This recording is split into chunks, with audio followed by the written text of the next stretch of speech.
Welcome to a new year of Sports Geek, episode 293. On this week's episode, I chat with designer Tyson Beck about sports creative and starting his own trading card company.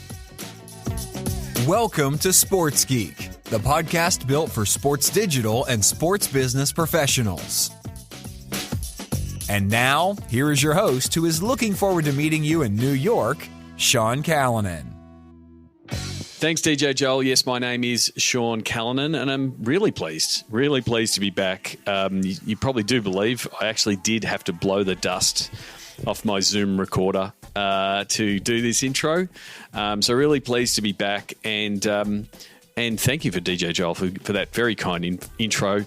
I get DJ Joel to read out all these different intros for every single episode, and sometimes they're trying to preempt when I might be traveling next. And so I think I've had this looking forward to meeting you in New York intro available for the last 18 months. And so I thought, why not? I'm going to use it because I am looking forward to meeting people in New York. I look forward to the day when I can travel and do future Sports Geek trips. Hopefully you are safe and sound in your part of the world in the crazy time that has been 2020 and now is 2021. If you're finding the podcast the first time, welcome. If you're back and enjoyed the Sports Geek replay series over the Christmas New Year period, I really do appreciate it. My name is Sean Callanan. I am the founder of Sports Geek and the host of this podcast. You can find me on the internet at Sean Callanan on most platforms. You can contact me the old-fashioned way, Sean at sportsgeekhq.com. As always, you can find this podcast on all good podcasting platforms. If it lets you do a review, I'd really appreciate it. Just trying to push those reviews past the 3 figures would be really appreciative. Before I get stuck in to today's conversation with Tyson Beck, a renowned sports graphic designer, just want to quickly talk about some of the things that we at Sports Geek can help you do. We can be running, and our goal is to drive more revenue from digital. Got to rework on that pitch. We can do that with the digital dollars process. We can help you with content. We can help your commercial team pitch digital. We can help your sponsors understand your assets. We can help you with membership campaigns and ticket sales and the like. Work with you in understanding your audience and the data that you've got. And also looking at tackling new plans and new platforms. So please reach out. As I said, Sean at sportsgeekhq.com. I absolutely love working with podcast listeners, and I hope to do that more of that in 2021. Don't forget, Sports Biz Zoom calls are returning. They were the thing that helped keep me sane in 2020, meeting up with friends and colleagues in the sports business scene. We ran them on a weekly basis, twice a week. I think I hosted up to 70 sports business calls, over 700 attendees over the year. I now know how to moderate a Zoom call with 50 people on it. We're going to bring them back. Every second Wednesday of the month to begin with. We'll see what the appetite is. If people want more, please let me know. We'll potentially do it twice a month. So it's going to be Wednesdays, 10 o'clock Australian Eastern Standard Time, which is around 5 o'clock PST for our friends in North America. So it's just the Wednesday. No Tuesday nights, unfortunately, because Gravitas, our esports team, is now playing in the newly launched LCO, and they will be playing on Tuesday and Wednesday night. So my attention and focus will be otherwise. So don't forget, February 10 in Australia, February 9 in North America. That's when we're going to have our first Sports Biz Zoom call. Like to see some of those returning faces. We'll tackle the topic 2021 and what will we do now. So go to sportsgeekhq.com/Zoom calls. And that, I think, is enough. Thank you very much, and I'll talk a little bit more about the Patreon campaign. Thank you very much for those of you who are Patreon subscribers. You can be a subscriber and support what we're doing in the sports business space from a content point of view across podcasts, newsletters, and the like, and the Zoom calls. You can go and support it by going to sportsgeek.com/Patreon. You would think that I haven't done this in a while, hence the stumbling, but my apologies. Let's get stuck into the show. I'm really pleased to connect with Tyson Beck. He is a renowned graphic artist and designer based in Adelaide, but is doing a lot of work in the sports scene. I've known Tyson for a long time. We've connected via the Twitter and been following his work and what he's done to both raise his profile in the digital world, but then also, I guess, transform how graphic design is looked at and viewed in the world of sport. So really, really interesting guy to chat to, but also in what he's doing in the trading card scene, in starting and designing his own trading cards and dealing directly with the players. So I think it's he's doing some disruption in that space. So I think you really enjoy this chat with Tyson Beck.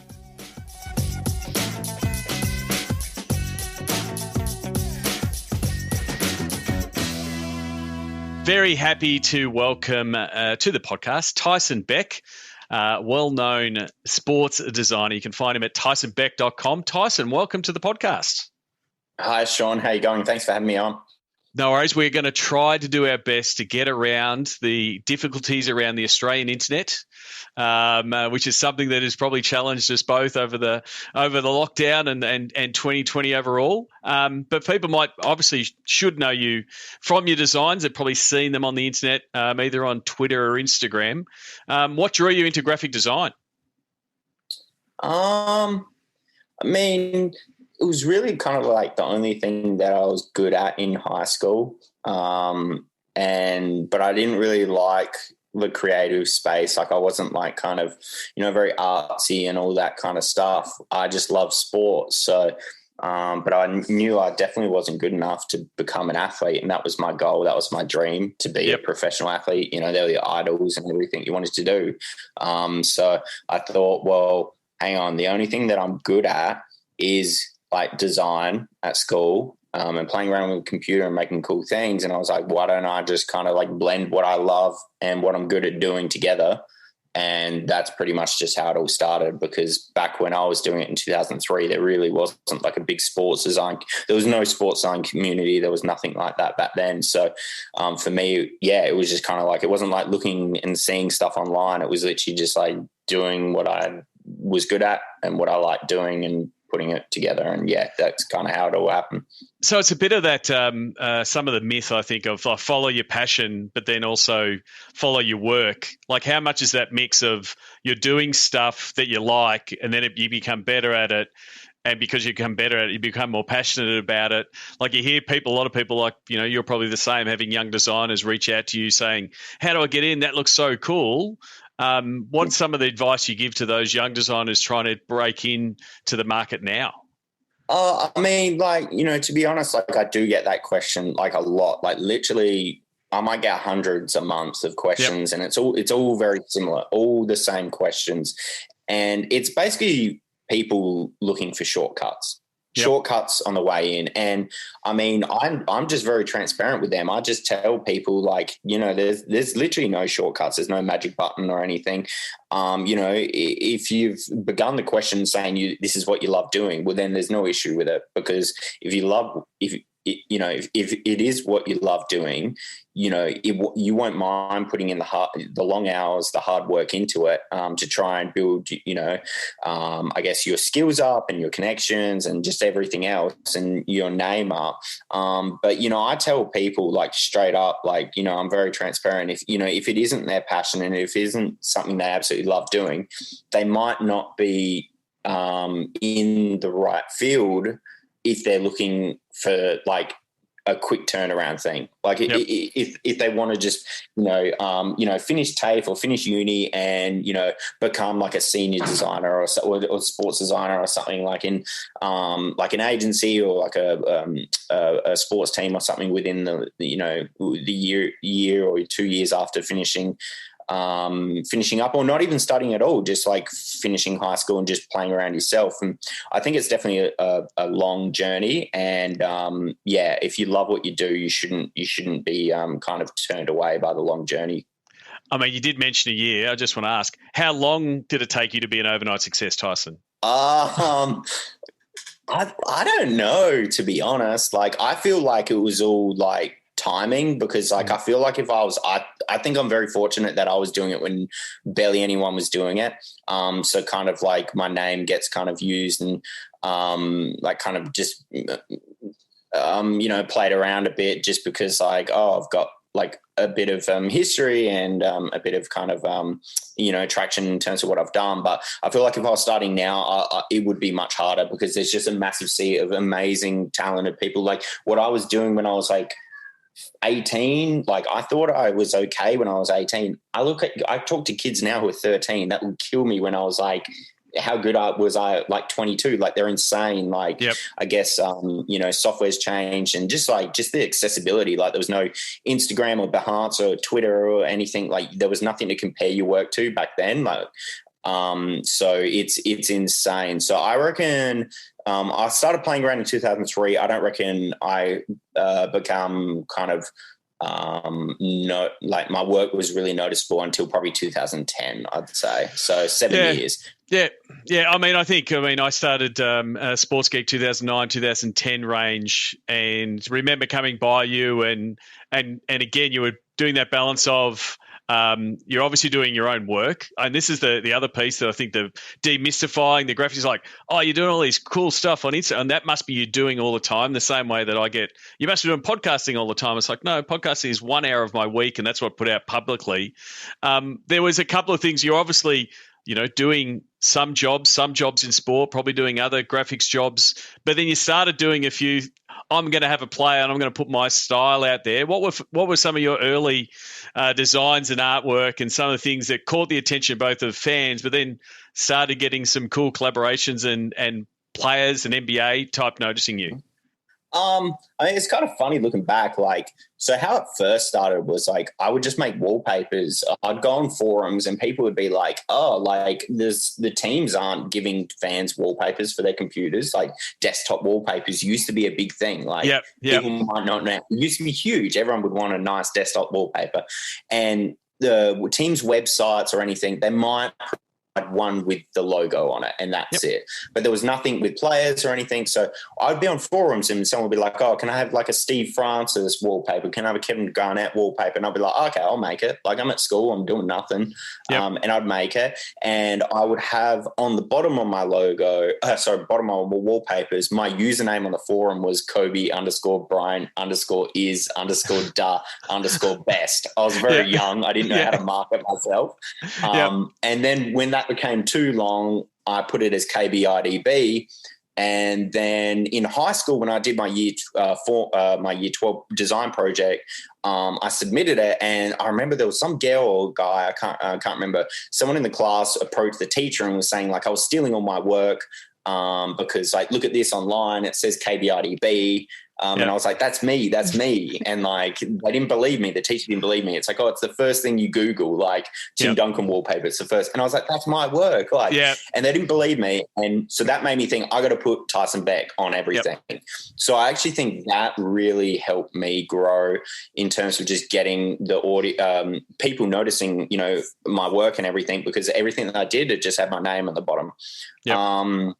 And then I guess like my style, like it was good because like I didn't have clients. I didn't have, the back and forth of like working with marketing teams or creative teams. It was just whatever I liked was good enough for me. And I guess over time, well, then like I guess you call passion projects or personal projects became, client work. And then I was literally, I've been doing that since 2008 pretty much.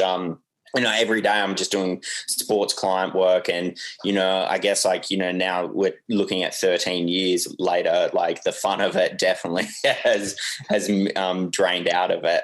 Just because like, you're working through like changes and requests and approvals and all that. It's definitely not like, just making stuff personally. And that's kind of what's driven me into just now just working, not working for myself, but just actually working, building up products and stuff like that. So then like I just get the final say. I don't have to work with like the NBA and get their approvals and all that stuff for like a design. I can just, work with the player directly and just do whatever I want. So you're jumping ahead. We're going to get to that work and some of those projects, but I think it's really interesting. Again, sort of if there's people listening, and my son's in graphic design, just finished uni, and I've pointed to your portfolio before, saying, "Hey, this is a way to put your name out there." How did you move from doing those cool things to getting noticed to, now I'm doing more? Now I'm going to be doing client work, and that freelancer's dilemma of knowing your value, the old, that looks great. Can you just do one for me? I haven't got any budget, but exposure, right? How did you navigate that space? Man, I've honestly said it before. Like I for other people, I think you should never really work for exposure. Like in this space, I think it's bad because then it will just be a forever cycle of then people will always work for exposure and then no one will expect to pay for everything. But like I've said it before, you can create your own exposure. Like literally, like I put there was one project I did where I was just putting old NBA players with new haircuts, and within I think it was 24 hours. Like it was just a bit of fun, thinking of something that hadn't been done before. Like, and that got 28 million views in like 24 hours or something. And I was just like, well, I got 28 million exposure, like 28 million, like whatever it is, a reach or whatever you want to call it. Yeah. And it's like, well, like I could have been doing exposure projects until I was dead, until I got 28 million views. Yeah. So, I mean, I feel like if you want to do something like get exposure, you can most certainly do it yourself. Or then like, I don't know, like, it is really a touchy subject because I would never tell someone like, oh, you shouldn't do it. I just don't think it should be like the go-to sort of thing. It is a tough one. Sport is notorious for it. Interns and people doing long hours, those kind of things. But I think one of the things that I took away, and I do remember that haircut series that you did, and everyone having a good old laugh about it, is how designers have changed from, if I go to the Mad Men days, here's the brief, please design me something and come back and just be told, to you're expected, you've got to understand these platforms and be creative. And I'm working now with graphic designers in sports teams. They shouldn't just be passive and waiting. They should be coming back and going, oh, we should do this. And yes, it potentially gets commercialized, all of those kind of things. So that's also a muscle that you need to develop as a designer these days, to go, I'm not just talented from a look and feel and tone, but I can bring some strong ideas. Yeah, no, that's well spoken. And it's not really like creative people usually just kind of just like doing the work, but they don't like doing the business side of stuff, or the heavy thinking like that. And I mean, that's what sets people apart. Like I'll be upfront. Like I'm far from the best designer. Like I don't understand. There's a lot of creatives out there in sports. Like it's kind of like they have it as like competition where they want to do better than this other person, all that. I just don't think that's healthy. And, I don't care if someone doesn't think my work's great, because that's just their personal opinion, and it doesn't bother me. But, for me, it's like I feel like I'm a better business person than I am a designer. And I think that's what's helped me because, I'm coming up with, trends, or I'm coming up with new avenues of work that other, designers haven't done before. So once I do it, well, then other clients will reach out, go, can we do something similar with you? And, I'll do something with the NBA, and then someone MLS or something will reach out, or, and then that's kind of like, you got to kind of keep up with, being at the forefront of ideas and just creative processes. And I guess that's what I've tried to do, and definitely not stay, just stay stagnant. And, I'm just always trying to change my style as well. So. And is there a particular, you talked about Behance before, but is there a particular platform that is the platform of choice for designers? Is it Instagram and then Daylight? Yeah, I mean, I need to update my portfolio. I don't think I've updated my Bahant properly in ages. I don't have a portfolio online. That's the funny thing is, like, I guess I don't really have I don't have a proper portfolio. I put up some stuff. I might put 1% of my work up online. Like, a lot of people DM me on Instagram and go, "Oh, you haven't posted something in like a few months." And it's like, yeah, because I've done literally like 100 projects and I have no time to post. And they don't really understand what's happening in the background. So I think Twitter is probably the best. Okay. My personal opinion, just from speaking with other designers, especially in the US, you'll get found on Twitter so much easier than Instagram. Okay. And I've seen a lot of success stories, and just like random teams reach out to freelancers or just fans, like, you know, like fans of teams that also design, and a lot of them spark from Twitter. So I'd actually say that's probably the best, if I'm going to be honest. And then Instagram, and then I'm not sure.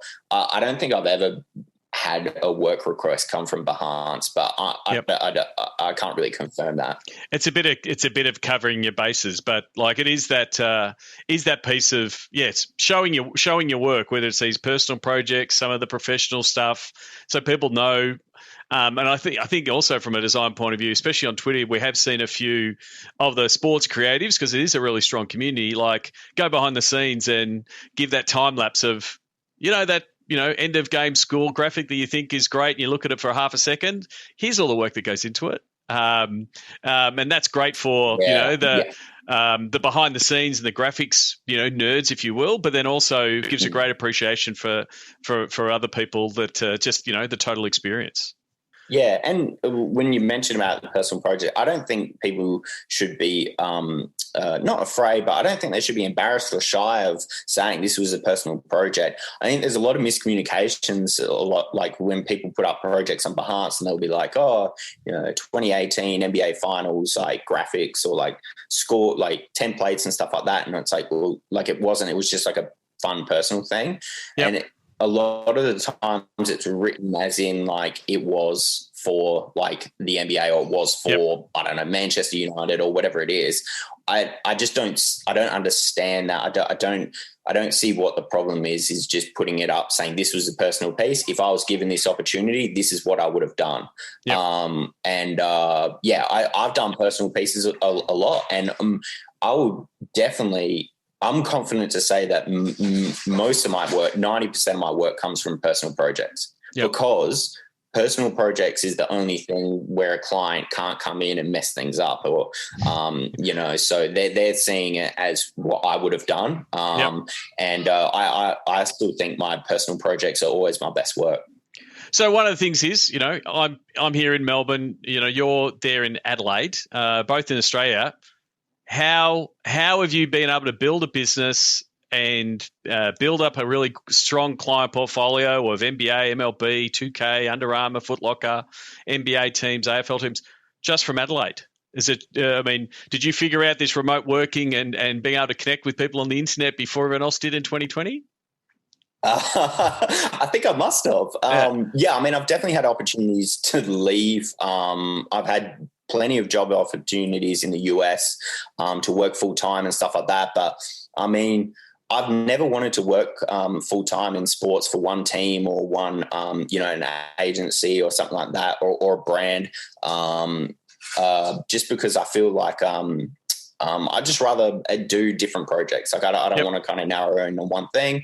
And for me, like, I guess the reason why I'm still in Adelaide and never moved is I'm not a risk taker. Like I'm very I'm a very,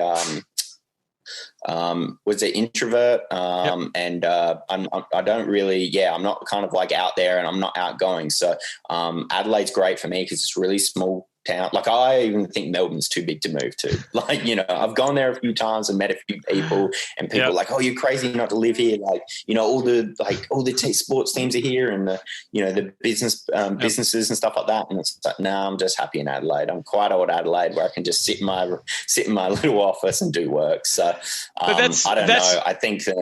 I think we'll see more like I mean, it's a completely valid model. Like, I'm working with teams from Melbourne, and again, like I don't want to be in other parts of the world, especially in this current environment. But like, and I actually think post 2020, I think there'll actually be more opportunities because, unfortunately, there's a whole bunch of people being furloughed or stood down, and we'll move to more freelance, a bit more of a fluid staffing model. So I actually think there'll be more people working that way, going forward, which should give, both greater variety in work, but also greater variety in the creative and some of the assets that are coming out of teams and leagues. Yeah, I mean, to a lot of people's surprise, like honestly, like so when I started working social media, I did like social media, the digital and social media design work and branding for the NBA. I think I started in 2014 October, I think it was. Yep. And they had such a bad experience working with an agency before. They were like, "No, we can't do it anymore. Like this agency is horrible." So they thought, let's just go out and reach out to fans of the game, like fans of the NBA that can do the work.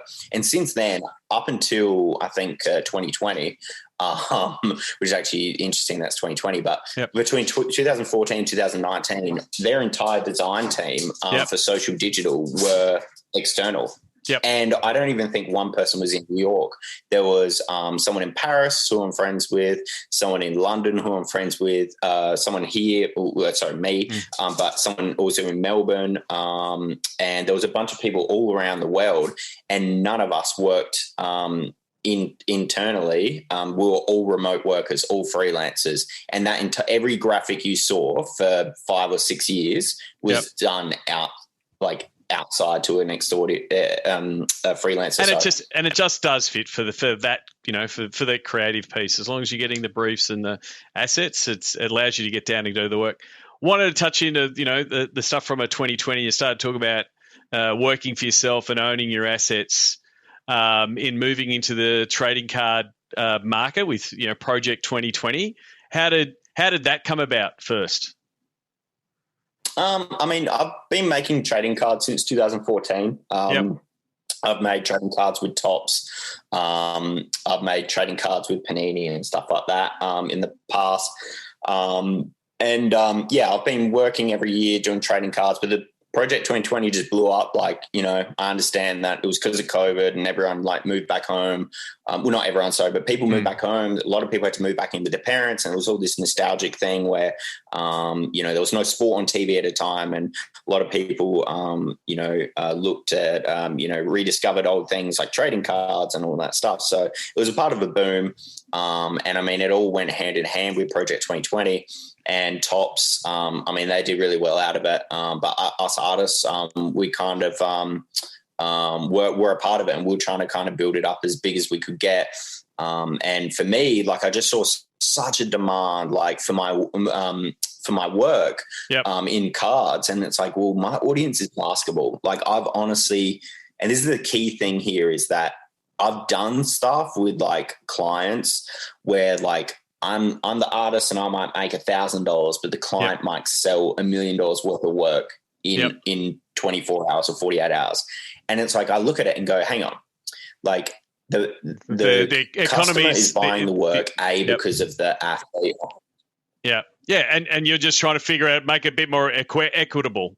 Yeah. They're buying the artwork because of the athlete on it is their favorite athlete, whatever. And they're also buying it because they like the look of it, not because it's it's made by this company sort of thing. So it's well, we can try and we can work around the company thing. Why don't I just start working directly with athletes? And that's kind of just that blew up.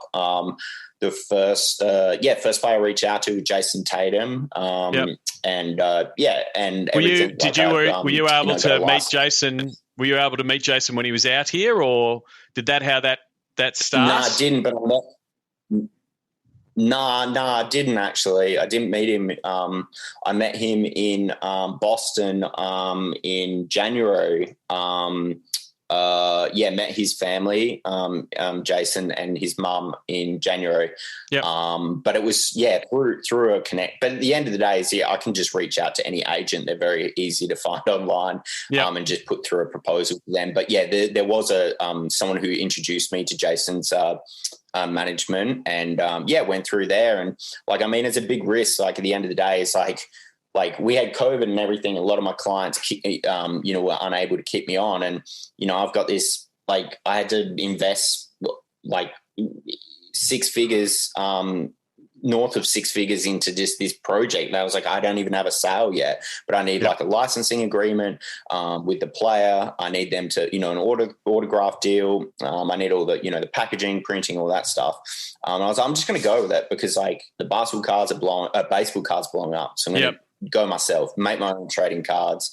And then like within like minutes, literally most of them had sold out. And then within probably an hour, the non-rare cards sold, and it was like bang, all sold out. And it was crazy. I was thinking, man, I could have printed more or something like that. But I guess we made them limited edition to keep them desirable. But for me, like it was cool. Like the end of the day is like these athletes, like the way I view trading cards is I grew up collecting them.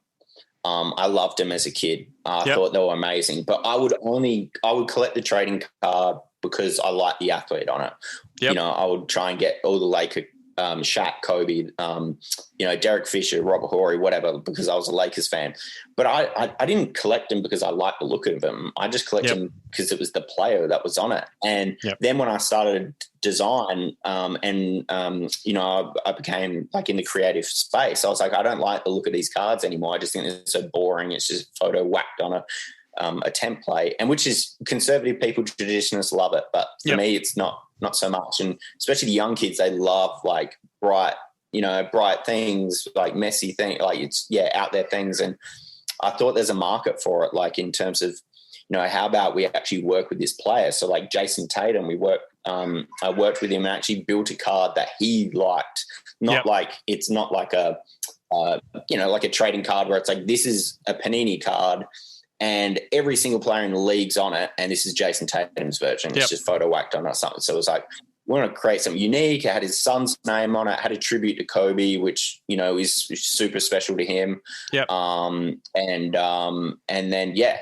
these are cards that the athletes are collecting as well. Everyone that I've worked with, they're collecting it as well. And also like the hobby is interesting because the athletes don't really talk about trading cards. And I think what I've really tried to do is when I work with them, I go, look, let's, just put up a social media post, at least one about the trading card project. Obviously that's good, marketing for me, but also it creates, it helps bring more people into the hobby. And anyone that collects and invests in trading cards, all they want is more people in. And, I guess if, the more players I work with, the more of their fans are now collecting cards, or I can bring more people in. It's just going to boost, hopefully, everyone. It is very much your rising tides lift all boats. Like you bring in, Donovan Mitchell fans and Kuzma fans and Tyler Hero fans, and then they go, well, I've got the Tyson Beck. Well, I need to collect more. Like I'm the same. I ran a trading card store in Melbourne in my uni days, back when Upper Deck was started, and getting those, the holograms in the early Upper Deck. So I've got a folder full of Isaiah Thomas cards somewhere. My business card for the first 6 years of Sports Geek, I just had all old cards. I had all these old NBA cards, AFL cards, and I just put a sticker on the back and said, "This is my name." So that would be my card trick. I go, "Oh, you're a Lakers fan." I'd pull it and hand you like a Derek Fisher, and there'd be my details on the back. So that was what I did for a while until. Whereas now I've actually got my own trading card, and that's my business card. But my best trick was, but again, terrible design. Me holding up a jersey with Sports Geek on it. But my best trick was just old trading cards because like the nostalgia hit, and and I also know the people that have got them. They go, I still use that Kobe Bryant card you gave me as a bookmark, or it's on my it's on my monitor. So got a lot of nostalgia for trading cards, and that's where I thought it was really cool what you're doing because it hit on a few. Like right time, right moment, exclusivity, the hype nature, like it's in the same space as sneakers, right? You got to get a set and there's only a certain amount, and then their whole players owning it. Like, previously, Shaq would sign with Upper Deck, and these guys, the trading cards companies aren't signing the Jason Tatums and that of the world anymore. So they're more trying to build out their own business like LeBron is and that kind of thing. So I think that's where I think you've done really well. And to get Beckett to name one of your cards the top 20, that's quite the achievement. Yeah, that's cool. And I mean, like, that was cool to me because, like, at the end of the day, like, it's printed, it's made in Australia as well. So from my understanding, it's the first Australian card that's made a list like that on Beckett. And I mean, obviously I know there's trading cards here, cricket, netball, whatever, football. But from my understanding, they've never made a Beckett list like that. And, but then also it's like I'm like it shows like legit, like it gives me like a legitimacy of like what I'm doing, like like I'm it's not just like a custom card. Like artists make custom cards and stuff for athletes, and I guess there's been a misperception in terms of what I'm doing because some people just don't believe that I'm working with these athletes because they're like, oh no, like you can't work with like NBA players. And I was like, yes, you can. Like it's just no one's done it before. Like it was just there for the taking, and then I think look, what you're going to see is I can't mention like specifics, but you're going to see this year the big companies doing what I'm doing, working in sports that they don't usually work in, working directly with athletes. It's there's already a few things in the works with some of the companies, and it's made life much more difficult for me because, like you did mention, that these companies don't usually sign up players, but they're signing up players, locking players into exclusivities, making life harder for me because I've had players reach out. That's the curse of disrupting, right? You're obviously doing right if they're disrupting, and they can't sign all 800 players.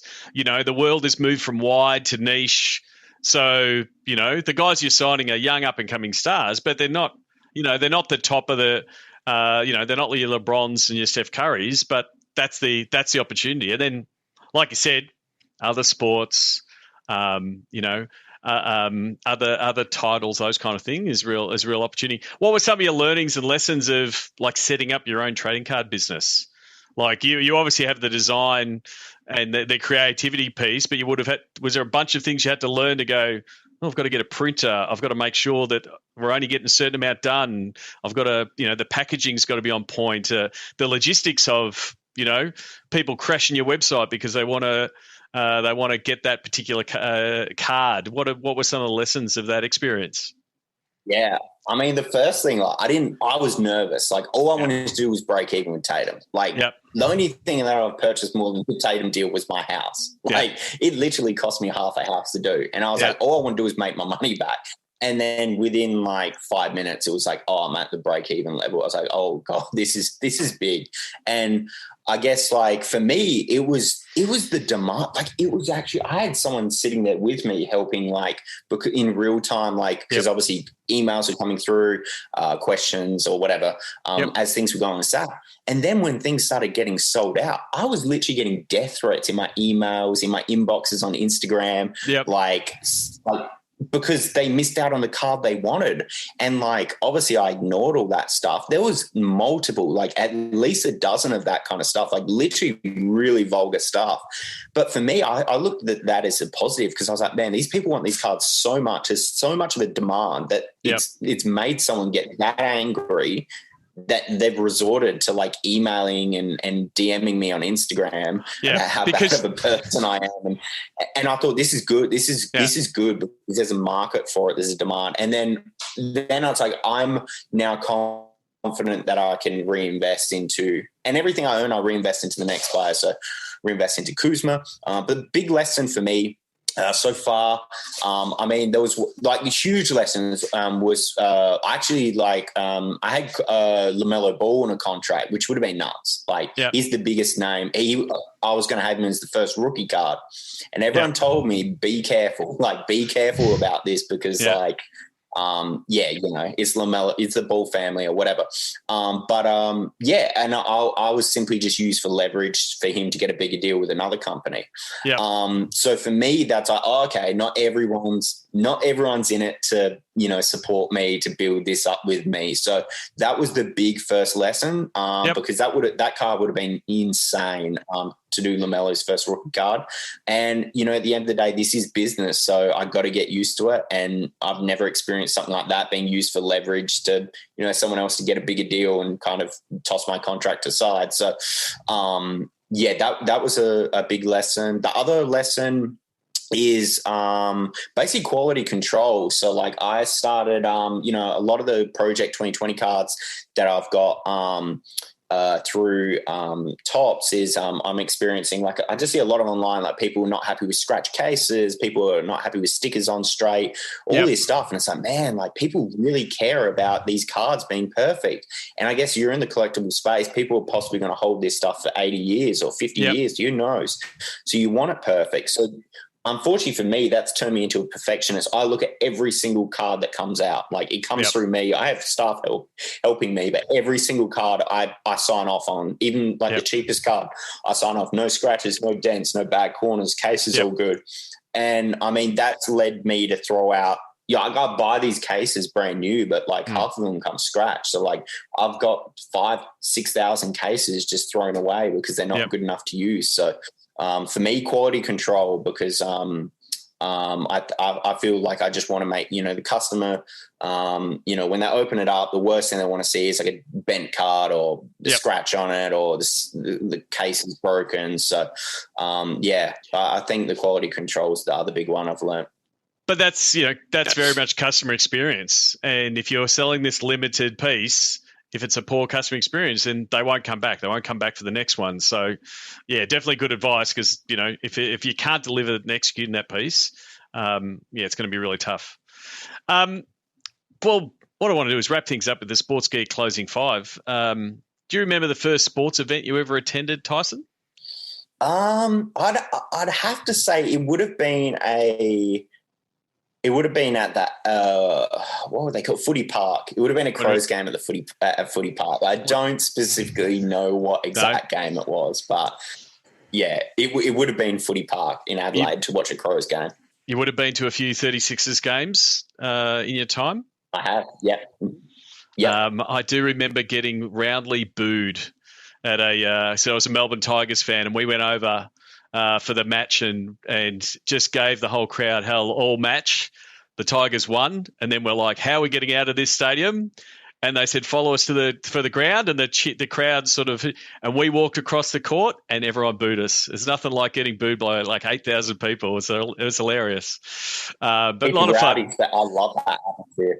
Love that atmosphere there back in the day. Yeah. So you would have been to a few sports events in your time, whether it be here or a couple in the NBA. Do you have a favourite food memory or a go-to food when you're at a sports event? I mean, for me, you just can't really beat the pie and sauce. You know, I don't know. It's just a classic. Very much so. But over in the US, probably best one I've had is. I love good burgers, and I like Shake Shack in America. I don't know if you've tried it before, but the 76ers, I think from memory, have Shake Shack inside the stadium. I think I had one there. So, they also sell 4 and 20 pies at 76ers games. Do. They do. What's the first app you open in the morning? What mentions are you checking, or what are you where are you going to first? That's I don't know. I don't have push notifications. One beauty of what I don't have push notifications on my phone. Haven't had it for. Yeah, so you don't have to look. So what app are you going to? The first thing? Yeah, so probably the first thing I do, I just go on Twitter, just for today, for example. I went on Twitter and saw the trades in the NBA. So I tend to do that. But I like that because like I'm just not starting my day to a bunch of notifications, and that could, ruin your day, or it could make your day. Who knows? But I'd say more often than not, it would be Twitter, just to see if something's happened in the world or something. Yeah, staying very much still in fan mode, getting up and going, what's Woj saying? Who's been traded where?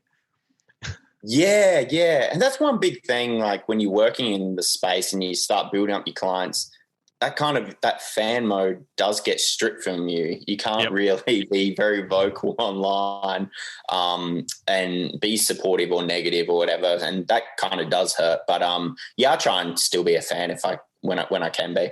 Yep. I mean, it does remind me. Ted Johnson used to work at the Timberwolves of getting that understanding of working in the sports business, and there is that. You've got to remember the second part is business. If you're just there as a sports fan, and he called them jock sniffers, just there to be a fan and follow around. Oh, it's an awesome. I want to have a selfie with the players. He's going out on court. It's like everyone I've seen that's had success understands, well, that person there who is the athlete is there. They're at their workplace. They're working. And so you still have to have that professional nature. Otherwise, no one's going to take you. It's really hard for athletes and team execs and that to take you seriously when you're in full, fan mode. Like, it's great to be a fan of the sport, but you've got to really temper it to say, well, it's all about the work and it's about the business and how I can help you. Yeah. And if you're in it only for that fan mode, that thrill is going to die within a year. It's going to, it can just become a job. So, is there someone that you follow or read or keep in touch with? Maybe it's another designer that you follow that the podcast listeners should follow, and why? It is so many, and it's a bit like, hey, Tyson, just pick a really good sports creative, and then you piss off a whole bunch of people you didn't mention. So the issue is, like, my favorite, the guys that I kind of started out with and the ones I really look up to and everything, they don't post much on social, so it's not really a great. Like, there's a guy, I know there's a guy in Melbourne, Tak Wong. If you Instagram, Tak Wong, he does the most amazing animation stuff. But he only might post a couple times a year, so it's probably not a great follow, but definitely check him out. Yep. And someone else I really like is Source24 on Instagram. He was like a childhood friend of mine. He, a lot of the stuff you've seen on Bleacher Report over the last, half a decade or 7 years, it's come through his head. Yep. He was, multimedia director of multimedia or something there up until recently this year. So he is outstanding as well. And I think now that he's not with Bleacher Report now, I think he might be probably a little bit more active on social. So I'll probably say Tak Wong and Source24. Terrific. And then lastly, sort of Kevin Durant style, we ask people to pick what social media platform is your MVP, right? So we're not giving away gold and silver and bronze. We just say, hey, you've got one platform. What's your MVP platform? I got to say Instagram, I guess. Yep. I don't know. I feel like when they brought out the stories, they were getting like slammed, like this ain't going to go well, and like stealing from Snapchat and everything. And then they stole the reels from TikTok. And it's like everything they do just ends up doing well, Yeah. So then, like, because a lot of the time, because effectively you're right, it's 3 products in one product. And so initially, like, you would have been doing a lot of your, best work on the feed. Here's my latest work. Do you like it? Double tap.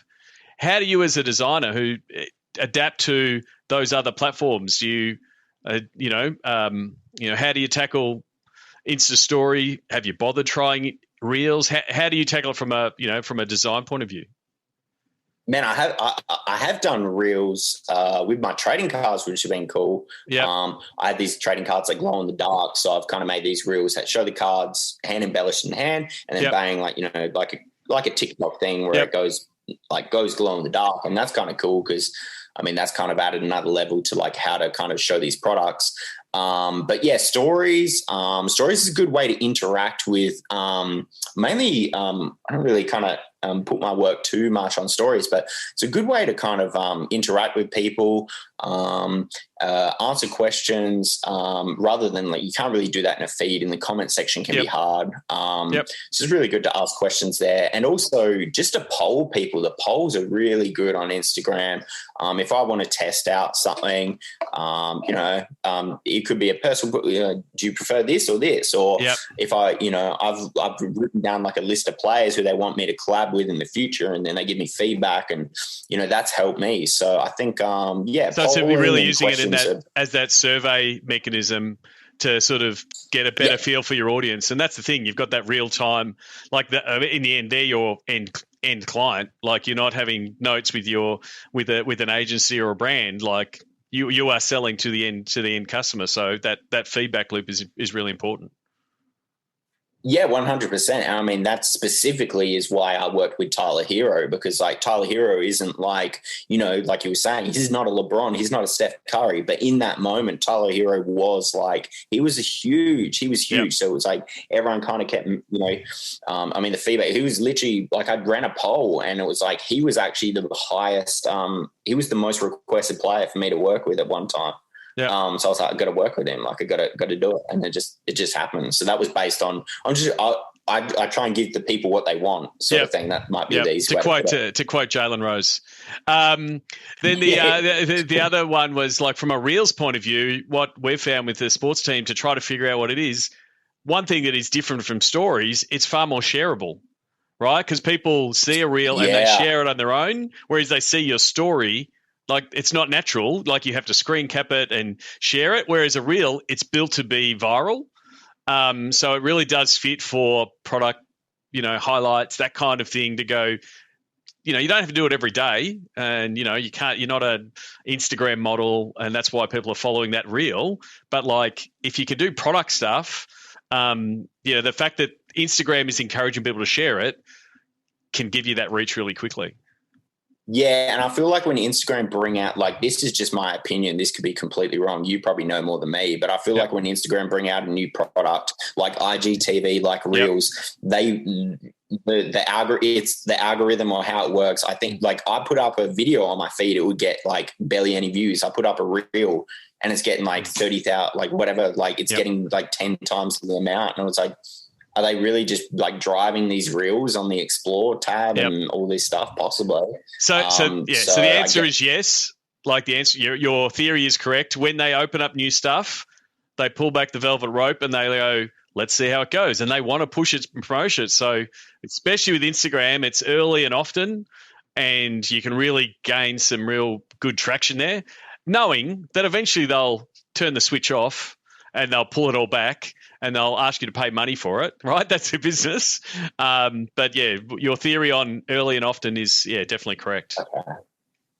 Yeah, and also like the IG story you mentioned and Reels, like that, or like how you were talking about the feed, which is interesting because like the feed stuff, like a lot of people you only want to put your best work on the feed or whatever, but Instagram story Reels or whatever allows you to kind of like show work in progress and all that stuff a little bit more comfortable. Probably more so IG story, but I think that has opened up a lot of a lot of opportunity for creatives to share more from the the backside of what they're doing. I think honestly, I don't go on Behance, but I think they've got stories on there. Everyone's got stories now. LinkedIn's got stories. That's ridiculous, but like everyone's got it.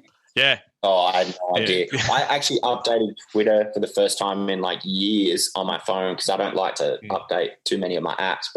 And then I saw Fleets or something. It was like 2 days ago, and I was seeing stories of them. I was like, what the hell is this? But no one uses them. No one uses it.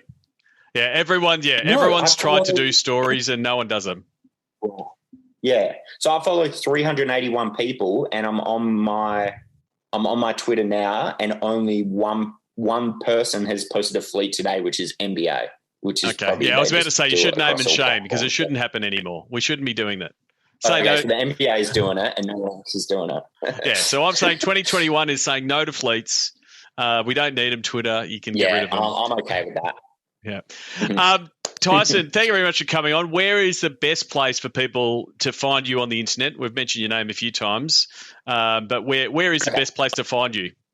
I'm probably most active on Instagram and Twitter. So Instagram is at Tyson Beck and Twitter is at Tyson Beck Design. Because Tyson Beck wasn't available. So they're where I'm most active on, and you'll probably get the most out of those two platforms. In terms of following me there. Terrific. Well, really appreciate coming on the podcast, and when the border closures stop happening in Australia and people get to move around, maybe I will be in Adelaide sometime. We can catch up. Yeah, or vice versa. I might be your way. So, I really appreciate it, Sean. It was, great to speak to you and great to speak to someone that's been in the industry for so long, especially in Australia. And I think, as Australians, we definitely need to connect more, build each other up more. It's always good to see an Australian doing good things. And, we have a bit of tall poppy syndrome or whatever they want to call it here. Yep. So, I mean, you yourself, you've been doing a podcast, like you mentioned, a long time. So, I think, the fact that you're still doing it now is, it speaks volumes. So, I think, we just need to build each other up more, I think, here and, just kind of look after each other. So, appreciate the support. Find out more about Sports Geek's Digital to Dollars process at digitaltodollars.com. We'd love your support on our Patreon campaign. Go to sportsgeekhq.com/Patreon. Thanks again to Tyson Beck at Tyson Beck Design on Twitter or at Tyson Beck on Instagram. Please check him out. Well worth a follow for all the creative work that he does across multiple sports. And please check out those cards. I look forward to the day when Tyson is creating a set of cards that maybe feature a Gravitas player. Who knows? Just a bit of an update, again, from all things 2021 and what we're looking to do across the content slate, all things Sports Geek, absolutely recharged and ready to crack in after a break, which everyone, I think, needed done in 2020. Some of the things that will be new in 2021, we have got the Sports Geek Amplify series. It's going to be launching in March. Not going to exactly say the date. It's still a little bit of moving target for those of you who know and produce content. But I really can't wait for you to learn more about this series. I really think you'll love it. It's going to be providing some real good solutions for the sports industry coming out of COVID and ways for you to better leverage what you're doing with some really smart tech. So Sports Geek Amplify series is going to be dropping soon. Also, we're going to be launching a Sports Geek guest post series. So if you've got something to say, please let me know. I've been seeing some great insights and articles from people in the Sports Geek listener and alumni community on their LinkedIn articles. So I want to amplify some of those articles in the Sports Geek guest post series. So if you've got something in mind you want to say to the Sports Geek audience, please reach out. Also the Q&A. So last year we did it with questions submitted and I was answering them on a weekly basis. We're going to change that format up and play around with it, make it more of a visual medium and also get more of the community involved. So stay tuned on that one. We're going to get some big questions answered by both myself but then also people in the Sports Geek community. But then what else are we doing in 2021 that stays the same? Sports Geek News returns. First edition of the year went out last week. If you're not getting Sports Geek News on a weekly basis, you really should. You go to sportsgeekhq.com/SGN. We recently passed 365 issues, so that's effectively an issue for an entire year.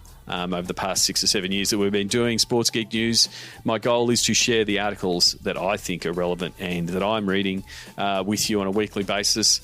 Obviously, the podcast is back. I've got a couple of really good interviews like the one you just heard with Tyson Beck already in the can and really looking forward to what the schedule is looking at. Episode 300, not far away. So really looking forward to that. As I said earlier, the Sports Biz calls are returning monthly for now. So book your spot, sportsgeekhq.com/Zoom calls to book and connect and network with people on those calls. And hopefully I'm lucky enough to be in Melbourne recording this. And if you're listening to this, the Australian Open here in Melbourne will be underway. With 50% capacity. So we're starting to see clubs and pubs and cafes and the like open up. So I actually hope to reboot the In Real Life networking events for those in sports in Melbourne, in my hometown, but hopefully they do return in more cities around the world as we get this virus under control in some way. So if you're planning a networking event, let us know. But until that time, you can do it virtually via Sports Biz Zoom calls. That's it from me. As always, you can find everything you need at sportsgeekhq.com. You can book in for a phone call by going to sportsgeekhq.com/phone call. you can send me a DM, you can send me an email, and I really would appreciate if you would become a Patreon subscriber, sportsgeekhq.com/Patreon. I really do appreciate the support of the subscribers that have subscribed so far. You can do it on a monthly basis or get a discount by doing it annually. Until next episode, my name is Sean Callanan, and you've been listening to Sports Geek. We'd love your support on our Patreon campaign. Go to sportsgeekhq.com/Patreon. Want to help drive more revenue from your digital efforts? Book a time for a call. Go to sportsgeekhq.com/phone call.